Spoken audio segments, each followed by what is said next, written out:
I'm hugely relieved to know that you actually have saved the audio file from the main show. You felt like that was tightrope walking, did you, the whole time? Oh, if a God, blackout suddenly hit my house, I would have Brady. lost the show. What would we have done?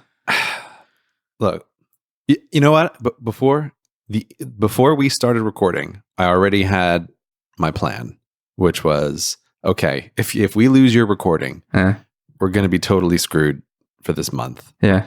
But I was going to, just for Patreons, upload only my audio. Like that was my plan, to be like, well, we didn't have Brady, but just for giggles, if you're a Patreon supporter, you can listen to half a podcast. I bet there are people who would listen to just half the podcast. That was my backup plan. So at least we had something for the month.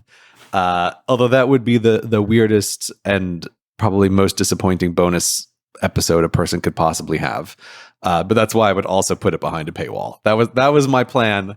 I already had it in my head just so I could relax at least a little bit while the recording was going on. So I knew what I was going to do if there was a disaster. Okay.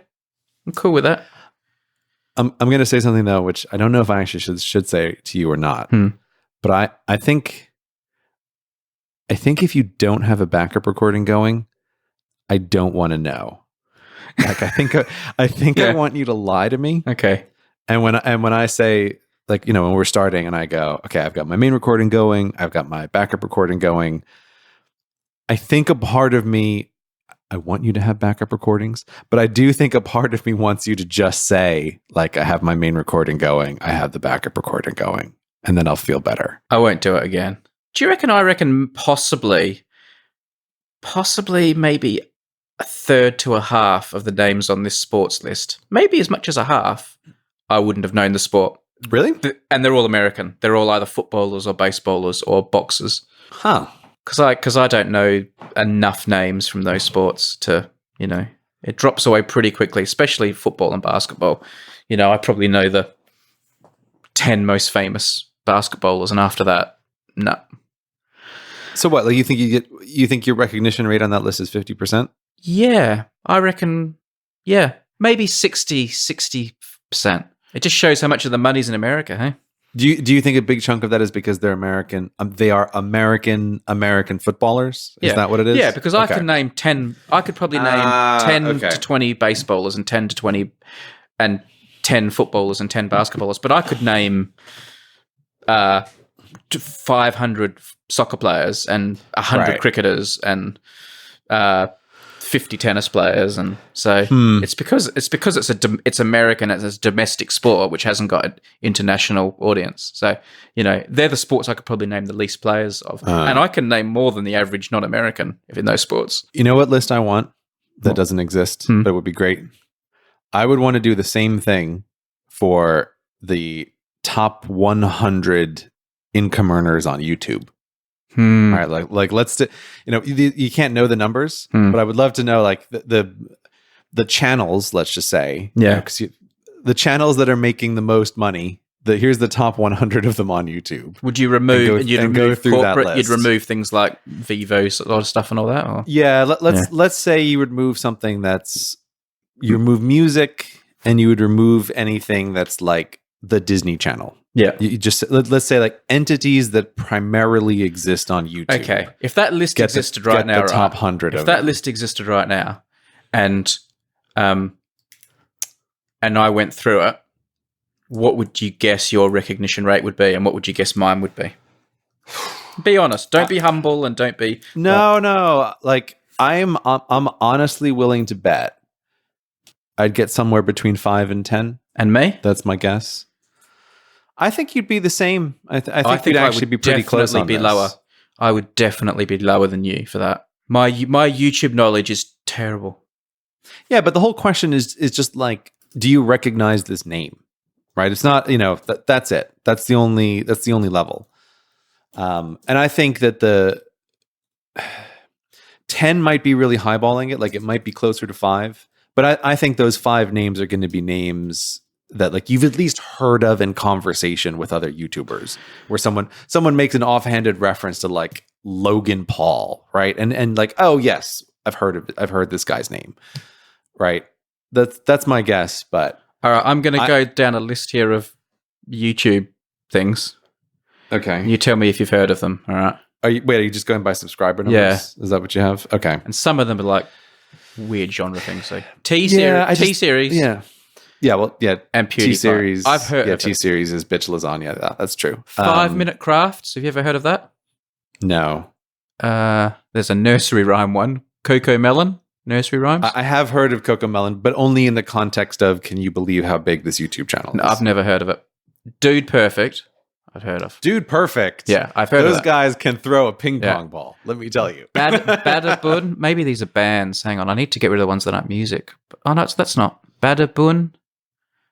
No, I don't know what that is. It's hard to get through all the music stuff. Yeah, and there's also a way in which I just don't think subscribers is quite the same comparison. Like it's sort of close, but it's not really the same thing. I think this is a case where the amount earned is actually an interesting, different metric. Okay. Because then this is actually closer to like views on YouTube, but then you're going to be really swamped by music stuff. It's just going to be. But you're always dropping names of YouTube people and things that I've never heard of, so I still think you must know more of them than me. No, but I think the top end of it is like a whole different market. Okay. Right. Whereas I feel like I do watch more YouTube than you. Yeah. And I'm always like, I don't know. I'm always trying to find like niche YouTube channels. Like, I don't know. There's a certain, like, I'm always looking for a person with a certain kind of sense of humor or something on YouTube. So yeah, I feel like I do spend more time watching YouTube than you, but that's also because, especially now, I've cut out so much else from my life that YouTube has expanded its role in stuff that I watch. But yeah. I don't know. I'm always fascinated by how, I mean, we've talked about this before, but just how diffuse the whole YouTube world is. What are you looking for these days on YouTube? Like at the moment, if after we record, you jumped on YouTube and you just had the search bar and a spare hour, and you didn't want to watch stuff you already knew, where would you be looking? Would you be looking at gaming? Would you be looking at educational? Would you be looking at, where at the just in your current mood at the moment, where do you find yourself, ferreting around?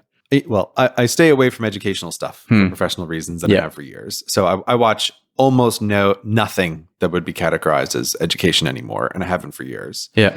But honestly, what I'm kind of looking for, and I feel like has disappeared, is people who are doing, I don't want to quite say vlog stuff, but people who are doing like interesting, I'm on camera and I'm talking about something stuff. I don't know. I feel like there's, like I mentioned her a little while ago, like Natalie Tran was this person who was making YouTube videos. And I feel like this kind of style has sort of disappeared a little bit. You'd like to see the person they do, like. Well, no, I don't need the person, but what I want to feel like is there is a person behind this YouTube channel.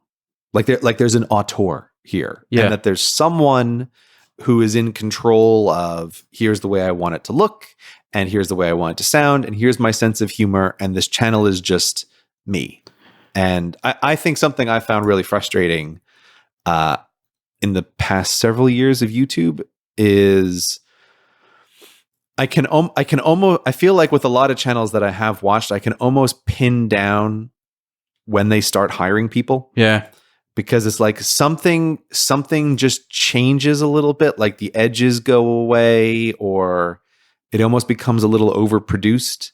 And I know my own personal annoyance, like especially with something like VidCon coming up, is how often you realize like these channels that sort of present themselves as an individual are teams of 20 people working on a thing. Like that always annoys me. So I don't know. I'm always looking for like, I want to find a YouTube channel where someone's just an interesting person and the channel is their creation. Like they've made something and it's their voice. Yeah.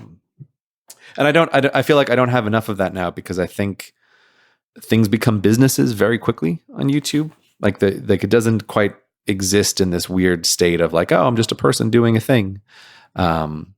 Yeah. So I don't know. I miss that side of YouTube a little bit. But I think it's also, I don't know, just the nature of the platform becoming so big and it all becoming such a production. Well, there's also this whole YouTube. thing: if you don't upload enough, they think you pay a penalty, an algorithmic penalty. So there's kind of like, you have to throw more content into the gaping maw. I don't know. Yeah. I don't know. Yeah. I mean, obviously, I've never believed that, but I do think I'm very convinced, and I don't like it at all, but I'm very convinced that YouTube is putting a lot more emphasis on click-through rates than they used to. I'm very convinced about that, and I don't think it's a good direction for the platform in general. I think that's what people are going to be really doubling down on click-through rates in like the next year, because they've introduced a whole bunch of tools that show you click-through rates. Yeah. And I think it's just like when they rolled out watch time and everybody started to become really obsessed with watch time. I think click-through rates are going to be the new one of this, and that's the I thing. think it's a terrible idea. You can blame Dirk for that with his recent videos and stuff as well. Yeah. But his video was very good. He's right. His video was his video was really good, and I think depressingly correct. Yeah. And he really nailed something about what has changed on the platform. Yeah. And from having seen the tools behind the scenes of like what they're introducing to show you. Yeah. If they start emphasizing click-through rate, like that's what people are going to focus on. And I feel like, I don't know, I do feel like it really encourages a kind of stunt video. Oh, yeah, well, clickbait becomes king. Yeah. Yeah. So I don't know. That makes me depressed. And part of me of me then pushes back against that, and I know it's a bit self-sabotaging and it's not what I should do, but part of me then makes me less inclined to do it because everyone's expecting it. I totally get it. Yeah, I totally get it. I find it really frustrating because I hate clickbaity names. But you do feel like there's some pressure to do it. Oh yeah, well, if you're paying your rent or your mortgage, depends on it. Yes. You can only yes. hold out and be altruistic for so long. Yeah, I think the thing that I really don't like about it is much more so than the watch time stuff is it really is a situation where if you're the person who holds out, you lose a lot. Yeah. Whereas I think optimizing for watch time was much less of that. Oh, you mean if you optimize for clickbait, you lose, but yeah.